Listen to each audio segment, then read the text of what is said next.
ఈ రోజుల్లో కర్మ గిర్మ ఏముండదు అన్న వాళ్ళకి ఈ వీడియో చూపించండి. ఈ వీడియోలో ఒక ఆటో కనిపిస్తుంది కదా, దాని పక్కనే ఒక సైకిల్ కూడా ఉంది. ఆటో డ్రైవర్ ఆటో దిగి ఆ సైకిల్ ని పక్కన పెట్టి వెళ్లిపోయి ఉండొచ్చు. కానీ ఆ ఆటో వాడు ఆ సైకిల్ వాడు చూస్తున్నాడా ఏంటి అని అనుకొని ఆ సైకిల్ ని కింద పడేసి పక్కకు జరిపి ఆటో స్టార్ట్ చేసి ముందుకెళ్తుంటే ఆ సైకిల్ ఆటో వెనక టైర్ కిందికి వచ్చింది. ఎక్కించి వెళ్దామన్నా కూడా ఆటో ముందుకు వెళ్ళలేదు. ఇక చేసేదేం లేక తప్పక ఆటో దిగి సైకిల్ ని పక్కకు తీయంగానే ఆటో ముందుకు మూవ్ అయింది.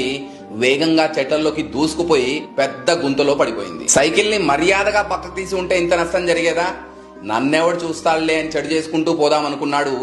అదే చెడు ఆటో వాడి మెడకు చుట్టుకుంది. ఇది కలియుగం. ఈ జన్మలో చేసిన పాపాన్ని ఈ జన్మలోనే అనుభవించాలి. అదే విధంగా వేరే వాడి ₹1 అన్యాయంగా గనక తింటే తిరిగి ₹100 చెల్లించాల్సి ఉంటుంది.